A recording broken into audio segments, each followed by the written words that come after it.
పాఠంలో ఇస్సాకుకు యేసు ప్రభువుకు మధ్య ఉన్న పోలికలను మనం పరిశీలించాలి అనుకున్నాము గదూ. ఇస్సాకు జన్మమందు యేసుక్రీస్తు అవతారమును గురించిన నీడ కనిపిస్తోంది. యేసు పుడతాడు అనే వార్త అకస్మాత్తుగా పుట్టుకొచ్చింది గాదు.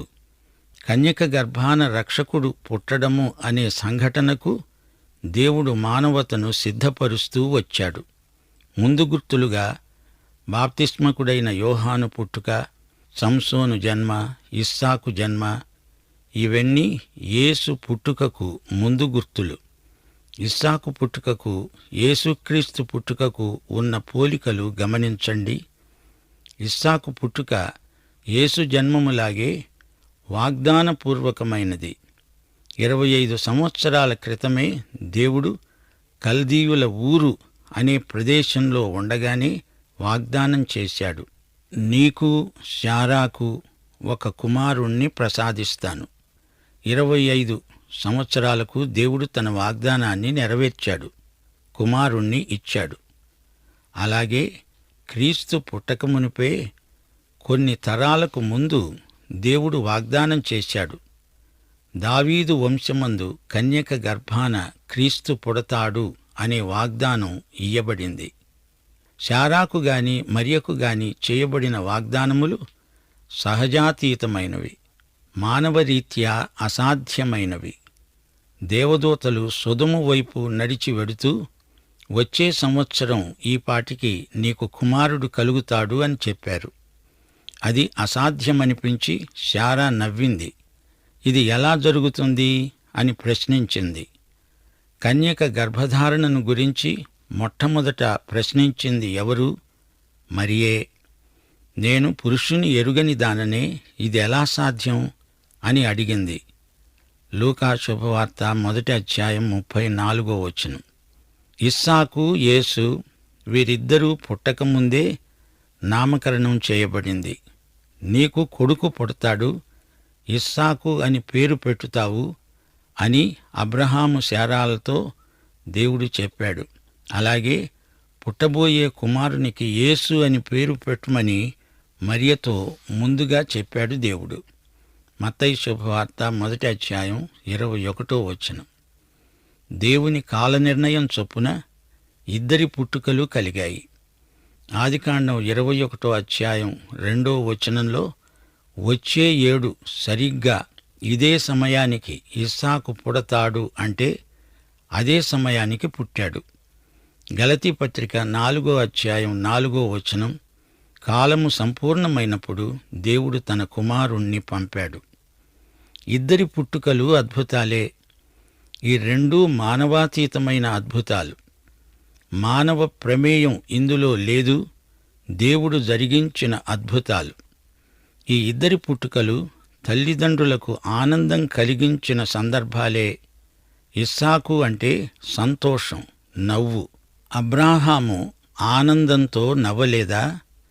అలాగే యేసును గురించి దేవుడు అన్నాడు, ఇడుగో నా ప్రియకుమారుడు, ఈయన యందు నేను ఆనందిస్తున్నాను. ఇద్దరి పుట్టుకలు ఆనందకారకమైనవి. పుట్టిన ఈ ఇద్దరు కుమారులు తండ్రులకు మరణపర్యంతమూ విధేయులే. ఆదికాండం 22వ అధ్యాయంలో ఇస్సాకును బలి ఇయ్యటానికి తండ్రి అయిన అబ్రాహాము సిద్ధమవుతున్నాడు. ఇస్సాకుకు అప్పటికి 33 సంవత్సరాల వయస్సు. తండ్రికి ఇస్సాకు ఎంతో విధేయుడు. యేసుక్రీస్తు కూడా శిలువ మరణ పర్యంతం తండ్రికి విధేయుడు. ఇస్సాకు జీవితమందు యేసు పుట్టుక, మరణాలు, వీటిని గురించిన వృత్తాంతం ఛాయామాత్రంగా ప్రతిఫలిస్తున్నది. యేసుక్రీస్తు యొక్క పునరుత్థానం కూడా ఇస్సాకునందు ముందు గుర్తుగా కనబడుతున్నది. అబ్రాహాము మృతతుల్యుడు, శారా గర్భము మృతతుల్యమే, అందులో నుంచి జీవం వచ్చింది. రోమాపత్రిక 4వ అధ్యాయం 19వ వచనం. ఇది పునరుత్థాన సాదృశ్యం. రోమాపత్రిక 4వ అధ్యాయం 25వ వచనంలో పౌలు చెప్పినట్లు, యేసు మన అపరాధముల నిమిత్తము అప్పగింపబడి మనము నీతిమంతులమని పరిగణింపబడడానికి లేపబడ్డాడు.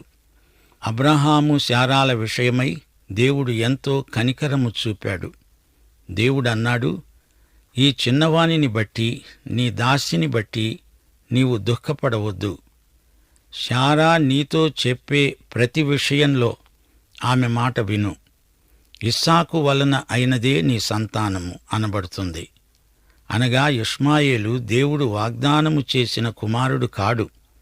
అయినా ఈ దాసి కుమారుడు నీ సంతానమే కదా, అతన్ని కూడా ఒక జనముగా చేస్తాను. నీలో నుండి జాతులన్నీ వస్తాయి. అయినా కంగారు పడకు, ఈ ఇష్మాయేలు కూడా ఒక గొప్ప జాతికి మూలం అవుతాడు. సరే, అబ్రాహాము పొద్దున్నే నిద్రలేచాడు.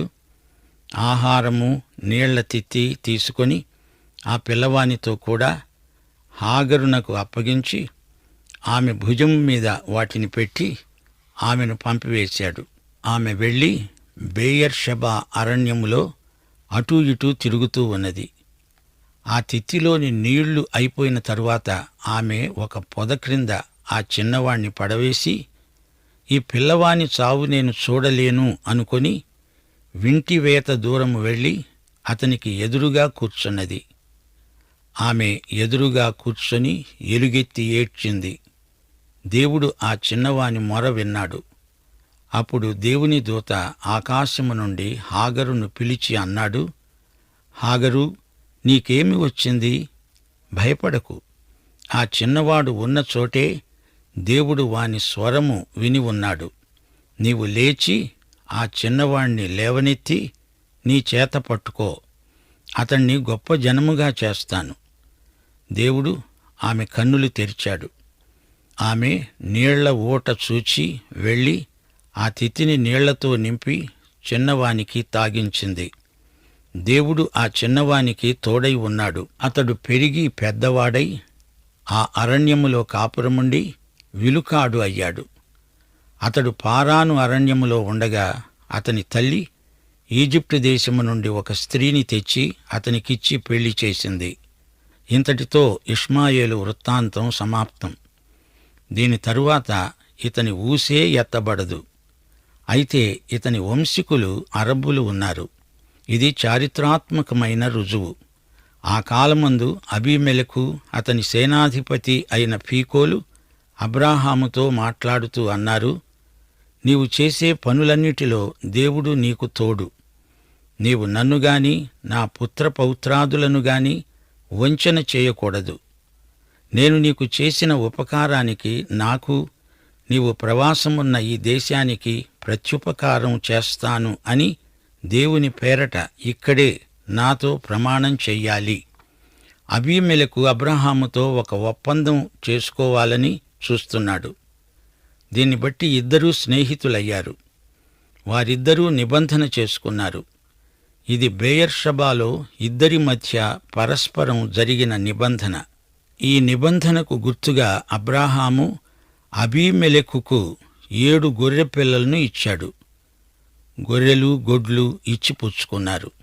33వ వచనం, అబ్రాహాము బెయేర్షెబాలో ఒక పిచుల వృక్షము నాటి అక్కడ నిత్య దేవుడైన యెహోవా పేరట ప్రార్థన చేశాడు. అబ్రాహాములో ఉన్న ప్రత్యేకత ఇదే. ప్రతి వ్యవహారంలో దేవుని నామమున ప్రార్థన చేస్తాడు. బెయేర్షెబా అంటే సాక్ష్యార్థమైన బావి. యేసు ప్రభువే దేవునికి మనకు మధ్య ఆధ్యాత్మిక బెయేర్షెబా. దేవుడు ఒక్కడే, దేవునికి మనకు మధ్యవర్తి ఒక్కడే, ఆయన యేసుక్రీస్తు అనే నరుడు. బెయేర్షెబాలో పిచుల వృక్షం, యేసే నా జీవవృక్షం. అబ్రహాము ప్రార్థన చేసింది నిత్య దేవునికి. నిత్య దేవుడు అంటే ఏల్ ఓలాం, ఏల్ ఓలాం. తెలుగులో నిత్య దేవుడు అనే కంటే హీబ్రూలో ఏల్ ఓలాం అంటే నా ఆత్మకు ఇంపుగా ఉంటుంది. దేవుడు నిత్యుడైతే ఆయన బిడ్డలం మనం నిత్యత్వానికి చెందిన పిల్లలం. అబ్రాహాము నిజంగా ప్రార్థనాపరుడు. అతని విజ్ఞాపన ప్రార్థనల్లో స్వార్థ త్యాగం, దాతృత్వ భావన ఉట్టిపడుతూ ఉంటాయి. అబ్రాహాము ఫిలిష్తీయుల దేశములో అనేక దినములు ప్రవాసిగా ఉన్నాడు. అబ్రాహాము ప్రయాణాలు విశ్వాస ప్రగతి సోపానాలు. అబ్రాహాము ప్రవాసి, గుడారాలలో నివసిస్తూ అన్యుల దేశములో ఉన్నట్లుగా వాగ్దత్త దేశములో ప్రవాసి అయి జీవించాడు. పునాదులు గల పరలోక పట్టణం కోసం అబ్రాహాము ఎదురుచూచాడు. వాగ్దానము చేసినవాడు నమ్మదగినవాడు. మృతతుల్యమైన దాంపత్యం నుండి జీవం ఉద్భవిల్లింది. ఇప్పుడు 22వ అధ్యాయంలోకి రండి. ఈ అధ్యాయంలో నాటకీయత అనుపమానం. అబ్రాహాము ఇస్సాకును బలియ్యటానికి సిద్ధమయ్యాడు. దేవుడు చివరి ఘడియలో అబ్రాహామును వారించాడు. తన నిబంధనను బలపరిచాడు, స్థిరపరిచాడు. అప్పుడు అబ్రాహాము బెయేర్షెబాకు తిరిగి వస్తాడు. ఈ అధ్యాయంలో దేవుడు 7వసారి, అంటే చిట్ట చివరిసారి అబ్రాహాముకు సాక్షాత్కరిస్తాడు. అబ్రాహాము ఎదుర్కొన్న పరీక్షలన్నీ ఒక ఎత్తు, ఇది ఒక ఎత్తు. మహా కఠోరమైన పరీక్ష. ఈ అధ్యాయంలో మరో విశేష రహస్యం ఉంది. దేవుడు నరబలులను ఎన్నడూ ఆమోదించడు. అవి ఆయనకు గిట్టవు. మానవుల పాపాల కోసం బలి అయినవాడు, కాగలవాడు యేసుక్రీస్తు ఒక్కడే. మరో నరుడు అలా చేయలేడు. నరబలి అనేది అర్థం లేని మాట. యేసుక్రీస్తు సర్వమానవత కోసం స్వచ్ఛందంగా ప్రాణం అర్పించాడు. ఎవరూ ఆయనను పట్టి కట్టి తెచ్చి వధించి బలి చెయ్యలేదు. ఈ 22వ అధ్యాయం అచ్చం 22వ కీర్తన, యెషయా 53వ అధ్యాయం లాంటిది.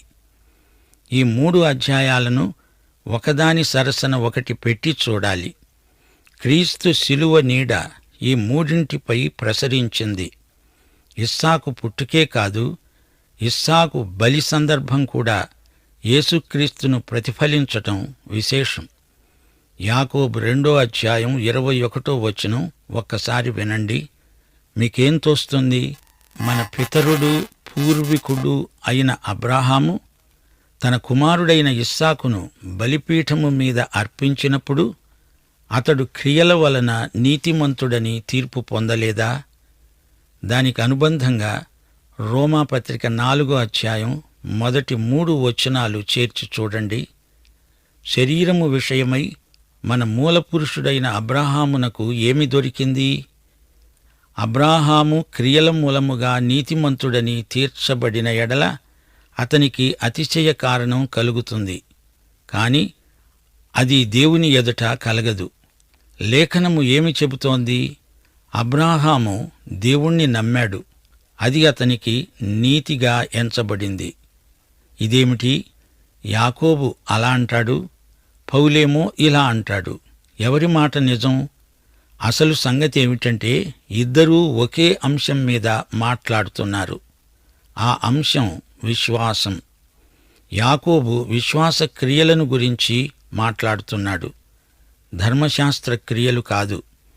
పౌలు ఆదికాండం 15వ అధ్యాయం 6వ వచనాన్ని ఉదహరిస్తూ అబ్రాహాము దేవుణ్ణి నమ్మాడు, అదే అతని నీతి అని విశదీకరించాడు.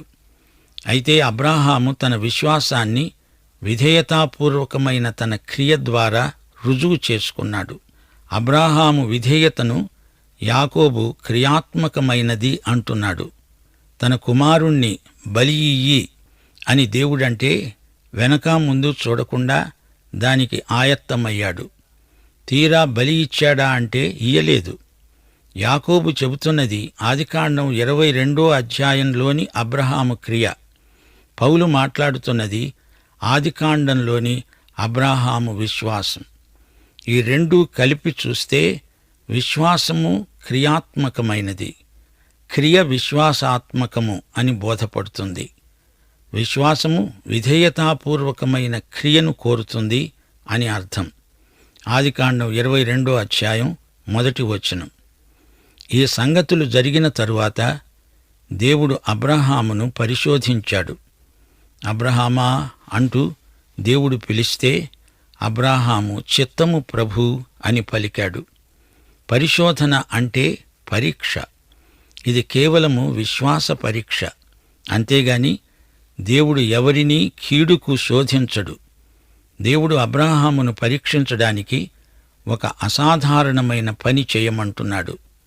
నీకు ఒక్కడై ఉన్న నీ కుమారుణ్ణి, అనగా నీవు ప్రేమించే ఇస్సాకును తీసుకొని మోరియా దేశానికి వెళ్ళి అక్కడ నేను చూపబోయే పర్వతములలో ఒకదాని మీద దహనబలిగా అతణ్ణి అర్పించు అన్నాడు దేవుడు. ఈ సంఘటన తర్వాత శారా తన 127వ ఏట చనిపోయింది. ఇస్సాకు పుట్టినప్పుడు శారాకు 90 ఏళ్లు. ఆమె 127వ ఏట చనిపోయింది. అంటే అప్పటికి ఇస్సాకుకు 37 ఏండ్లొచ్చాయి. అబ్రాహాము ఇస్సాకు బలి ఇవ్వవలసినప్పటికీ ఇస్సాకుకు 30 లేక 33 ఏండ్ల వయస్సు ఉండవచ్చు. నీవు ప్రేమించిన నీ కుమారుడు, ఒక్కగానొక్క కుమారుడు, అతణ్ణి తీసుకురా అంటున్నాడు దేవుడు. అవును, త్రిత్వంలో యేసు కుమారుడు, తండ్రి, కుమారుడు, పరిశుద్ధాత్మ. యేసు దేవుని అద్వితీయ కుమారుడు. యేసు అనేక పర్యాయాలు సువార్తలో అన్నాడు, నా తండ్రి నన్ను ప్రేమిస్తున్నాడు. అబ్రాహాము ఇస్సాకును తీసుకొని మోరియా ప్రాంతాలకు వెళ్ళాలి. మోరియా ప్రాంతంలోనే దేవాలయ నిర్మాణం జరిగింది. అక్కడే యేసు ప్రభు సిలువ వేయబడ్డాడు. పట్టణానికి వెలుపల మోరియా, అదే స్థలం ఇస్సాకు బలి. ఇందులో యేసు ప్రభు సిలువ వేత ప్రతిబింబిస్తున్నది. దేవుని ఆజ్ఞ, అబ్రాహాము దేవుడు చూపబోయే కొండ మీద తన ప్రేమ కుమారుణ్ణి బలి ఇయ్యాలి. మోషే ధర్మశాస్త్రం వచ్చే వరకు వేరే బలులు లేవు, దహన బలి మాత్రమే ఉంది. ఆ తరువాత పాప పరిహార బలి, అపరాధ బలి మొదలైన వివిధ బలులు వచ్చాయి. దహన బలి యేసుక్రీస్తునే చూపుతుంది. అయితే ఇస్సాకును బలి ఇయ్యటం నరబలి కాదా? అది దేవునికి ఇష్టమా? దేవుడు నరబలిని ఎన్నటికీ ఇష్టపడడు. నైతికంగా నరబలి నిషిద్ధం. అన్యజాతులలో నరబలి విధానం ఉంది. ఫిలిష్తీయులు నరబలులు ఇవ్వడం పరిపాటి. ఈ విషయం అబ్రహాముకు అర్థం కాలేదు. దేవుడు ఎందుకు ఇస్సాకును బలి ఇయ్యమంటున్నాడు? దేవుడు తనకు మేలైనదే చేస్తాడని మాత్రం అతనికి తెలుసు. దేవుడు చెప్పిన దానికి అభ్యంతరం చెప్పను. ఇస్సాకును మళ్లీ బతికించి నాకిస్తాడు అనే నిరీక్షణాత్మకమైన విశ్వాసం అతనికి ఉంది. తెల్లవారినప్పుడు అబ్రహాము లేచి తన గాడిదకు గంతగట్టి తన పనివారిలో 2 తన కుమారుడైన ఇస్సాకును వెంటబెట్టుకొని దహన బలి కోసమై కట్టెలు చీల్చి లేచి దేవుడు తనతో చెప్పబోయే చోటికి వెళ్ళాడు. సోదరుడా, సోదరి, అబ్రహాము విధేయత ఎంత గొప్పదో చూచారా? దేవుడు చెప్పిన మాట అతని గుండెలను పిండేసింది. అతని నవనాడులు కుంగిపోయాయి. తన ఏకైక కుమారుణ్ణి, వంశోద్ధారకుణ్ణి, వాగ్దాన పుత్రుణ్ణి, వారసుణ్ణి, తాను ప్రాణాధికంగా ప్రేమించిన కుమారుణ్ణి బలి ఇయ్యాలా? అవును, కిమ్మనకుండా సరే అంటూ బయలుదేరాడు. అతని విధేయత విశ్వాసాన్ని రుజువు చేసింది. ఈ పాఠంలో కొన్ని ముఖ్యాంశాలు మీ దృష్టికి తెస్తాను. 1. యేసు జన్మకు ఇస్సాకు జన్మకు మధ్య ఎన్నో పోలికలున్నాయి. యేసు జన్మకు ఇస్సాకు జన్మ సంకేతం, ముందు గుర్తు. 2. యేసు పుట్టుక తరతరాల నిరీక్షణకు ఫలితం. అలాగే ఇస్సాకు పుట్టుక అబ్రహాము శారాల నిరీక్షణకు ఫలితం. 3. యేసు పుట్టుక తండ్రి అయిన దేవునికి ఆనందం. ఇస్సాకు పుట్టినప్పుడు శారా, అబ్రహాములు ఎంతో ఆనందించారు. 4. ఇస్సాకు బలిలో యేసు శిలువ బలిని మనం తేటగా చూడగలం. ఇస్సాకు బలిపీఠం నుండి లేచి రావటంలో యేసు పునరుత్థానాన్ని మనం గుర్తించగలం. 5. అబ్రహాము గుడారముల్లో జీవించాడు. పునాదులు గల పట్టణం కోసం ఎదురుచూచాడు. అలాగే మనం కూడా ఈ లోకములోని అశాశ్వతను ఎరిగి పరలోకం కోసం ఎదురుచూస్తూ బ్రతకాలి. 6. విశ్వాసము, క్రియలు ఈ రెండు జతపరచబడి ఉన్నాయి. వీటిని వేరుగా చూడకూడదు. ఇది లేకుండా అది లేదు. 7. ఇస్సాకు తన 33వ ఏట బలిపీఠం మీద కనిపిస్తున్నాడు. యేసు ప్రభువు కూడా చనిపోయినప్పుడు ఆయన వయస్సు అంతే. అబ్రాహాముకు ఇస్సాకు ఎంతో విధేయుడు. మరణపర్యంతం విధేయత చూపాడు. యేసుక్రీస్తు కూడా శిలువ మరణ పర్యంతం తన తండ్రికి విధేయుడు. 9. ఇస్సాకు దేవునికి ప్రతిష్ఠించబడినవాడు. క్రీస్తు అనగా అభిషిక్తుడు, ప్రతిష్ఠితుడు. 10. యేసుక్రీస్తు చిత్తరువు పాత నిబంధనలోని వ్యక్తుల జీవితాలలో ప్రతిఫలించటం బైబిలు యొక్క ప్రవచనాత్మకమైన విలువను రుజువు చేస్తుంది. దేవుడు ఈ సందేశమును మన ఆత్మల నిమిత్తమై దీవించునుగాక. ఆమేన్.